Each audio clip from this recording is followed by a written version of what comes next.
Shalom and good morning. It is May the 6th, Monday, and I did not get the video done yesterday because we were busy pretty much all day. So let's do the garden tour today.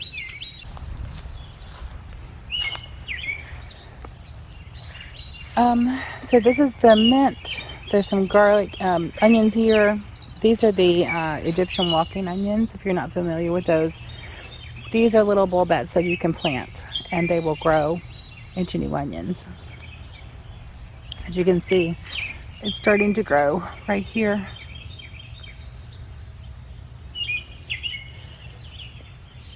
That's a cabbage that's been eaten by moths, oak tree, maple tree, cabbage, maple.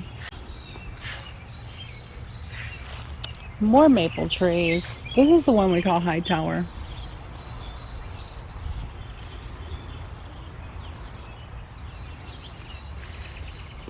He took one of them. Oh wait, he's named them, most of them. Let's see. Hang on. Let's see. This one right here is Quint, because as you can see, there's more than one in here. It's a quintuplet. And this one he calls tripod because there are 3 in here. I don't know why. He's experimenting. Not named. He named this one right here Slim because it took him a couple of years to put on some limbs. And even the limbs that it's put on are really close to the trunk of the tree. This one is High Tower because he shot up like 4 foot in 1 year, and then it's kind of hanging out there and it's putting on branches. So this one is, I don't know, let's say Sprint, because it caught up with the other one really fast. Now, if you can see, this guy right here we have spun. Limbs will grow toward the sun. So if you have something in a pot, you can actually spin it so that it will put on more limbs. But as you can see, this one, everything is lateral. He's flat. This one is, oh my goodness, Twiggy. I have no idea why he named it that one.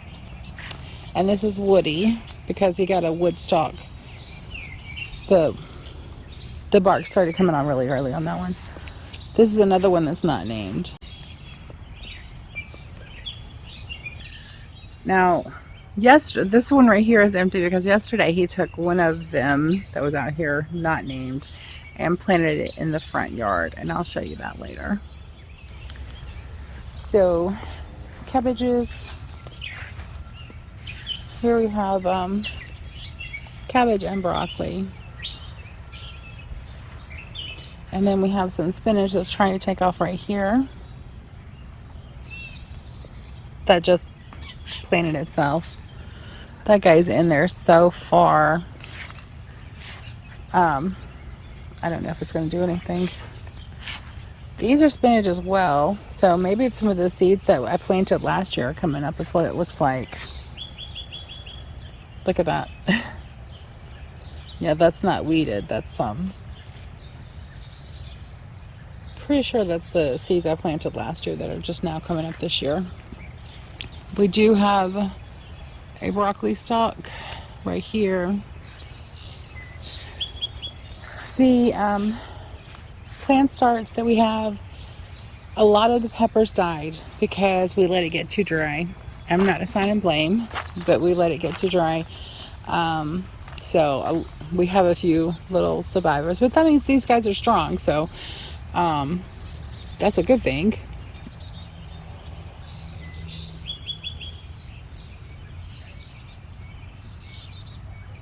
Yeah, that's not celery. So these are our peppers. I need to inventory what they are that have survived. These are peppers that have survived, so I need to get them in a bigger pot so they can get more moisture. The ones that have survived, obviously. These are tomatoes that have survived. I have some watermelons over here. Some of them died. The cukes, some of those died.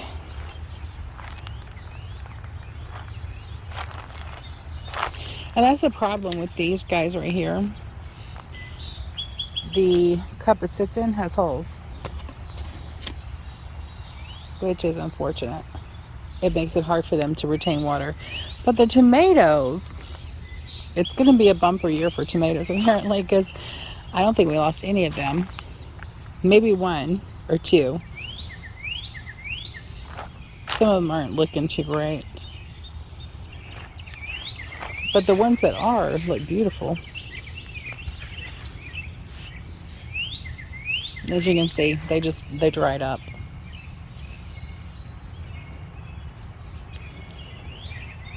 So next year we'll be making sure that we keep these guys watered really well. I'm going to insert a video right here of me trimming the tomatoes yesterday. So I'm out here pruning my tomatoes, and I have never seen a tomato this big around. I mean, that's huge. And only be that tall. That's insane. And I'm cutting off this branch right here. I cut this branch off. Oh my goodness. I've never seen anything like this. And they already have tomatoes on them. So our lettuces are still heading up nicely. We're still harvesting the outer leaves on some of them. Let's see, this tomato right here has died. It was a Cherokee. That's okay, I can replace it.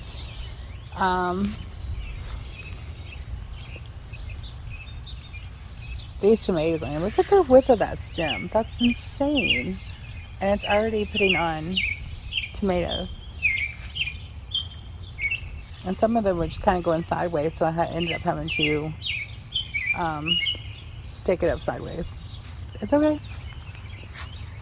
Our romaine is going to seed. But this is the kind, the red ones tend to not get as bitter as the others, so they're still edible.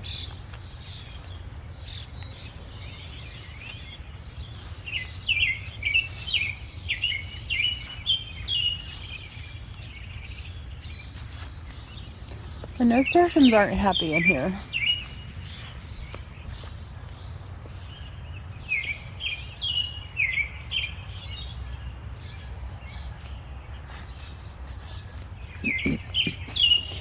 They all need some fertilizer. Hopefully I can get that done this afternoon. And then water it in really good. The okra are looking a little sad right there.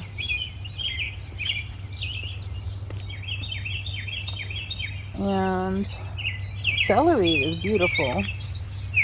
I need to clip these guys off so it'll keep producing.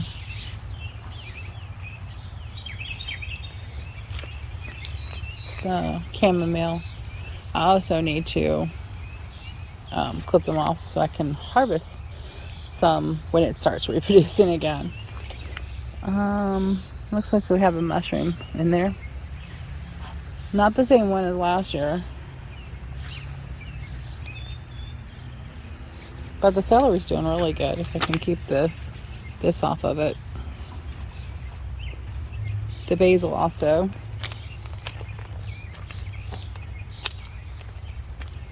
And celery also, you can harvest the outer stalks and it'll still produce from the inside. So that's something you can like cut and come again.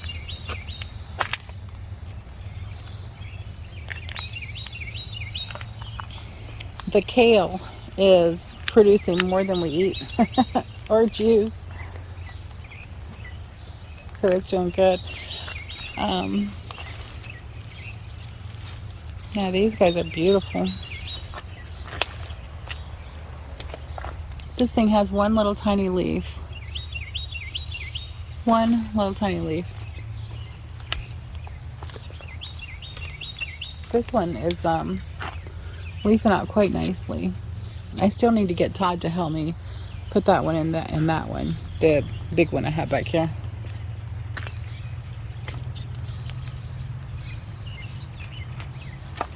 These are really overshadowing the peppers somewhat. Like I said, I won't do that again. But, you know, it was a lesson learned. Yeah, these guys will go in buckets next year, and we'll use the beds for the peppers. But look how much the soil has compacted.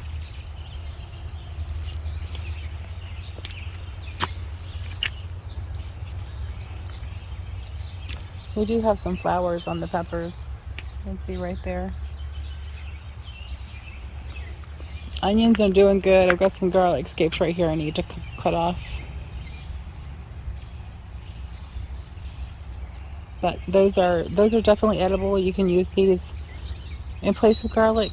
So I'll be coming out and trimming those out. And that's just so it can put concentrate its energy into the bulbs. So instead of putting off seed, I do have some that went to seed over here.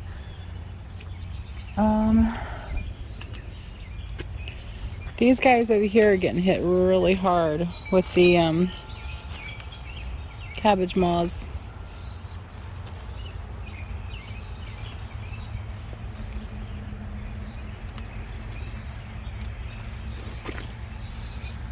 But I need to cut some of these outer leaves off so these guys could get some sun. Otherwise they're going to get really leggy. So I'm going to probably try to get that done today. Same here. We have peppers, but you can't see them. This one's broccoli. I actually have some harvestable size heads right here. Yeah, so these are going to have to be harvested soon. And this is another thing that is cut and come again. You can cut it and it will still put off other smaller shoots, but these leaves have got to be trimmed back significantly.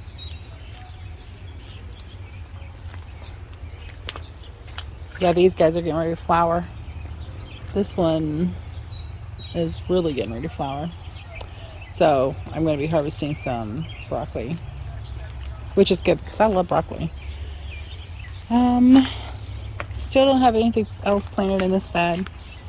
Some of those peppers that survived are going to go in the here.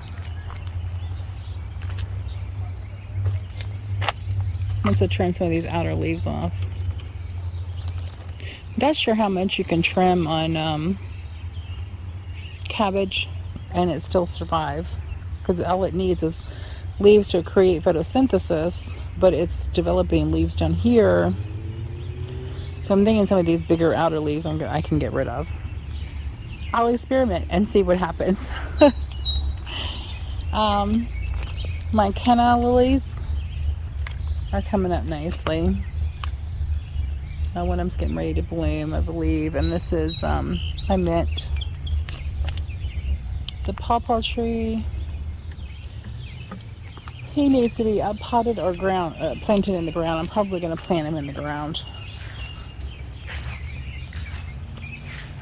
Blueberries are beautiful. I'd love to get these planted in the ground over here around the gazebo, but I want them to fix the gazebo and the roof first, because if that doesn't happen, my plants will get trampled or crushed or something. So I'm kind of holding off on that, maybe in the fall. I'd also like to get these guys in the ground. Yes, I would. And so this is the 5-in-1 peach, I think. Yeah, peach right here. And it's putting on really nice leaflets. This is the 5-in-1 fruit cocktail, which is the stone fruits. And it's starting to finally put on some greenery. So that'll be interesting. I've never had one of these before, so I don't know how they produce. But I thought, you know, if it does, grafting is a really good thing to use in the garden, particularly with trees. Well, with trees. So grafting is how they were able to create a 5-in-1. Now, I assume if you cut one of the branches off, you're going to lose one of the fruits. Or there's a potential, so you got to be careful how you prune them.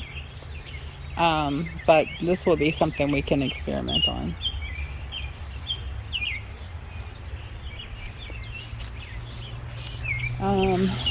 The apple trees need, it's getting some kind of damage here. I need to see if you can see that. I need to look and see what's causing this. So we may need to be treating some diseases. So today on my docket is to get this ground right here covered with landscape fabric and move the pile of metal back here a little further out of sight away from the house so I can get to the water without breaking my neck. Oh, not good. Not good, not good, not good. I don't think this one's going to make it.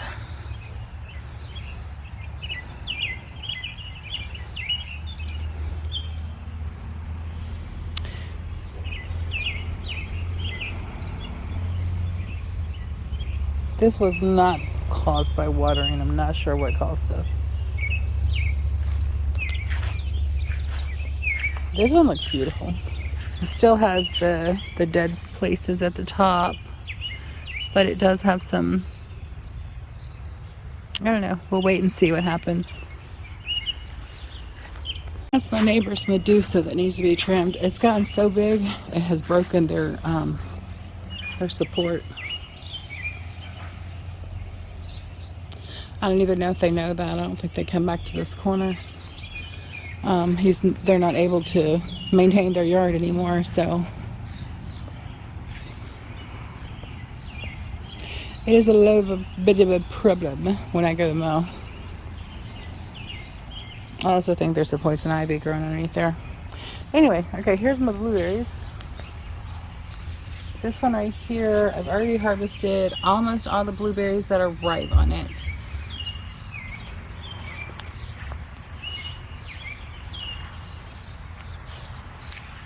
He's getting a little top heavy.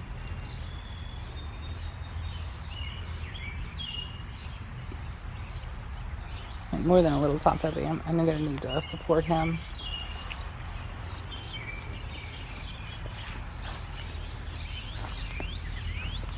And I'm hoping to get some. I still did not get the landscape fabric down here like I had intended. Everything takes time and energy. So I am like excited about this lavender. So I will be harvesting some of this and drying it. And look at that lavender. Isn't that gorgeous? Look at those heads.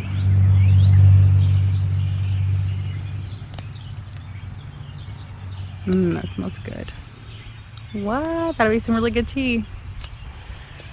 My rose looks a little worse for wear. I need to deadhead it and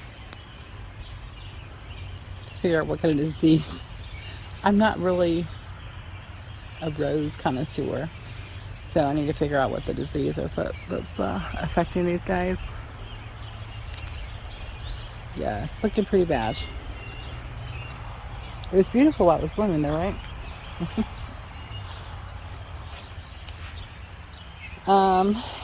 Yeah, still battling that crabgrass around here. I pull it out and it grows back. And I had no idea this guy was going to get as bushy as it has. And this one's blooming.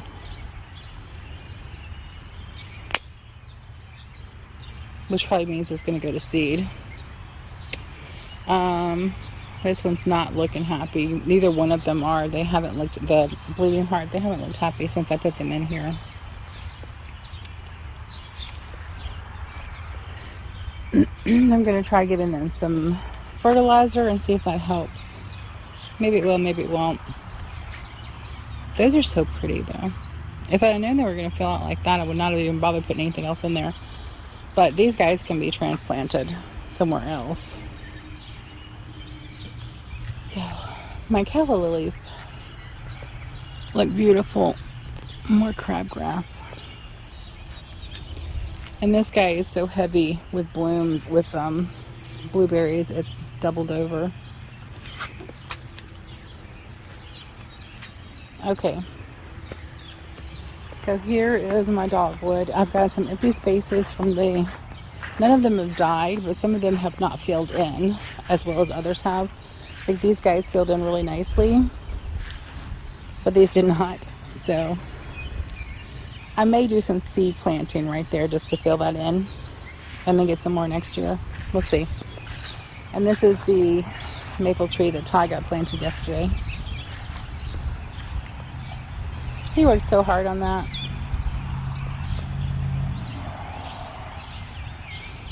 But it does look nice. It does have, this is one of the ones that has the limbs going all over the place. So probably in a couple of years we'll end up having to trim him out a little bit.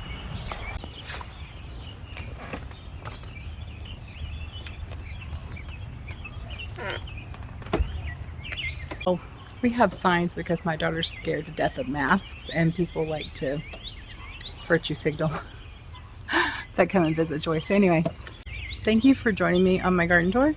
Yahweh bless you and keep you and give you shalom. Until next time, Yahweh bless.